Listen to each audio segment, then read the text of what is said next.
pessoal, estamos aqui para mais um vídeo do meu canal. Hoje nós vamos para uma linha de demografia, inaugurando essa playlist de estudos populacionais, migração, movimentos, conflitos, muitas coisas são abordadas dentro desse tema. Te inscreve no canal, compartilha esse vídeo para não perder essas próximas aulas, beleza? Eu sou o professor Gabriel Corrêa, sempre legal me apresentar e vamos para nossa aulinha, tá?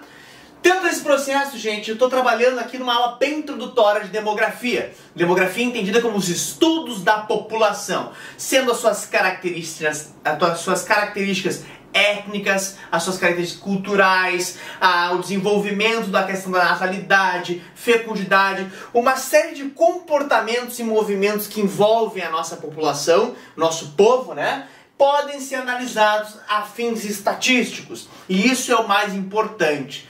Perfeito? No Brasil vocês têm o Instituto Brasileiro de Geografia e Estatística, que acaba sendo responsável por levantar a maior parte desses dados. O nosso querido IBGE, que faz os seus censos de 10 em 10 anos. É importante a gente lembrar que ter esse tipo de informação para o governo é fundamental. Não só para o governo, mas como as ações sociais de qualquer forma. Sejam pesquisas acadêmicas, sejam ações comunitárias, sejam governos ou comunidades, poderes locais. Perfeito? Tudo isso é importante dispor desses dados para a gente ter uma melhor compreensão das dinâmicas da nossa população. Beleza? Sem mais delongas, nós vamos trabalhar hoje com alguns conceitos que vocês precisam saber para as provas de vestibular ou para os estudos demográficos de uma forma geral. Primeiro, população absoluta, gente. Isso é muito importante. A população absoluta é o total da população de um determinado espaço. Sempre que eu trabalho com uma população absoluta aqui, gente, eu vou quantificar quantas pessoas ocupam aquele país, aquela cidade. Contar todo mundo, vocês têm um dado absoluto, ou seja, real por ele mesmo.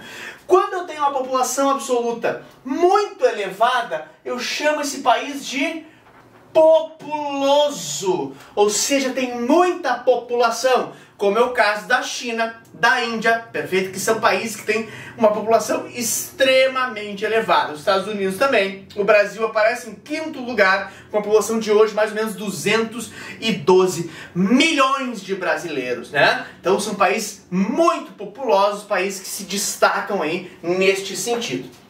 População relativa. Agora eu estou pegando um dado absoluto e relacionando a outro. Significa, gente, que na prática eu não vou pegar o dado sozinho. Eu vou causar uma forma de relação. Relação na matemática, né? Essa relação proporcional de ocupação.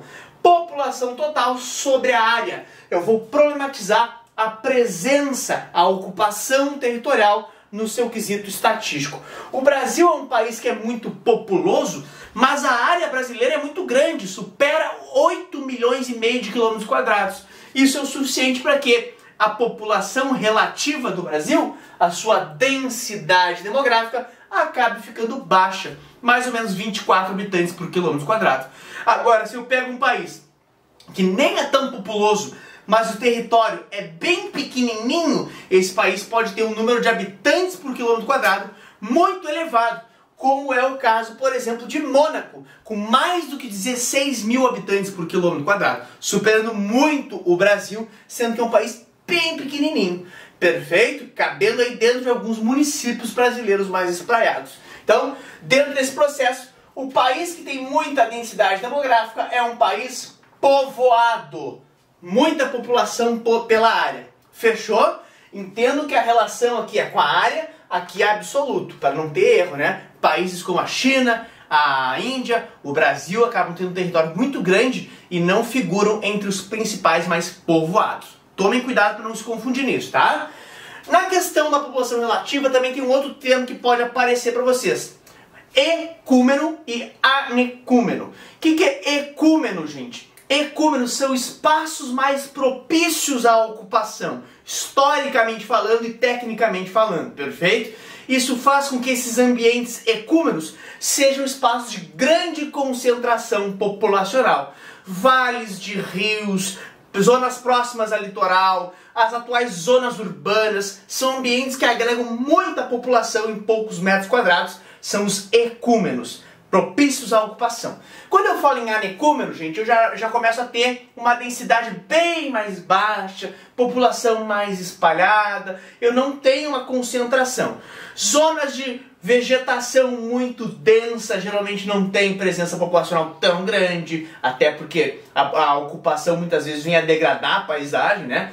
Então, na prática, zonas de vegetação muito densa, picos de montanhas, zonas muito elevadas, zonas muito frias, como as zonas polares, zonas desérticas, são chamados anecúmenos, ou seja, menos propícios à ocupação, e isso se reflete na nossa população relativa.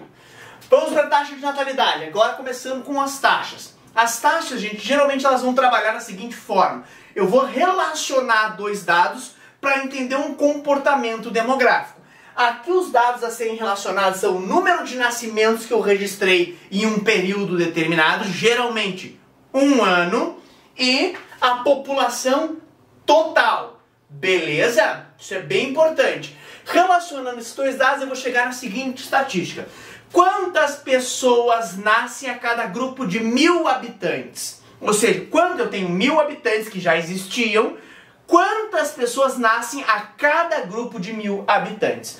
No Brasil, só para trazer esse exemplo, o Brasil está com uma taxa hoje de aproximadamente 14 por 1000. Significa que a cada 1000 brasileiros no Brasil nascem aproximadamente 14 num período de um ano. Gente, dado arredondadinho, tá? O Brasil está tendo essa taxa cada vez mais em queda. E isso é muito importante. Na nossa próxima aula, que vai ser de crescimento vegetativo e transição demográfica, vamos falar sobre o tipo de comportamento que essas taxas podem ter ao longo do desenvolvimento de um país. Então tá aqui, ó, 14 por 1000 é um exemplo da nossa população.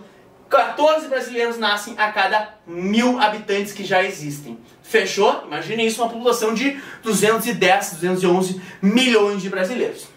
Na sequência, nós vamos para a mortalidade.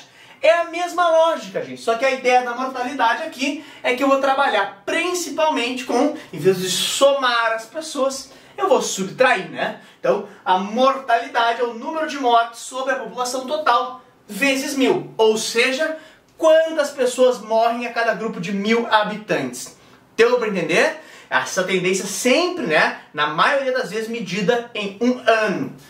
Quando eu olho para cá, gente, a mortalidade ela não é um bom dado, porque eu posso ter países emergentes com taxas de mortalidade menores do que países desenvolvidos. Por quê? Alguns países desenvolvidos acabam apresentando uma leve elevação na mortalidade devido à grande população idosa. Em alguns países emergentes acabam tendo uma queda da mortalidade muito drástica. E a diferença fica um pouquinho mais mortos nos países desenvolvidos e o emergente um pouquinho abaixo. Se eu comparar, por exemplo, a Alemanha e a Coreia do Sul, eu posso ver esse contraste, né?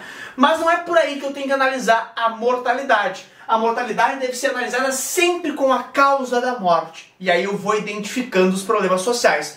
No Brasil, eu tenho uma população que mais morre por arma de fogo é o jovem do sexo masculino negro. Bom, aí agora eu trouxe um problema social, eu analisei a mortalidade a partir de uma referência social. Eu dei sentido a essa taxa, eu descubro um problema. Perfeito? Mortalidade pela fome, mortalidade por conflitos. Então, quando eu dou o sentido da mortalidade é que ela ganha análise interpretativa, ela ganha força. Ela por ela mesma não explica muita coisa. Beleza? Mortalidade infantil. Essa sim, por ela mesma explica muita coisa. Quando um país tem uma mortalidade infantil muito alta, provavelmente as condições de saneamento básico, as condições de manutenção da vida no seu primeiro ano, né, são muito precárias. Vamos analisar.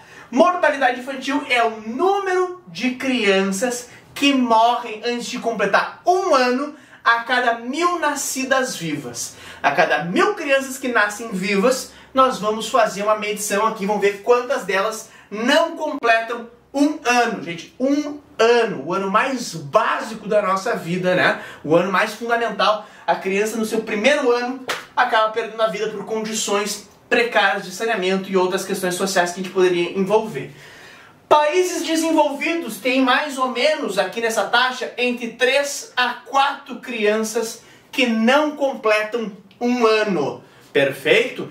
3 a 4 crianças na Alemanha, na França, no Reino Unido, acabam não completando um ano, o seu primeiro ano de vida. Beleza? 3 a cada 1000 nascidas vivas.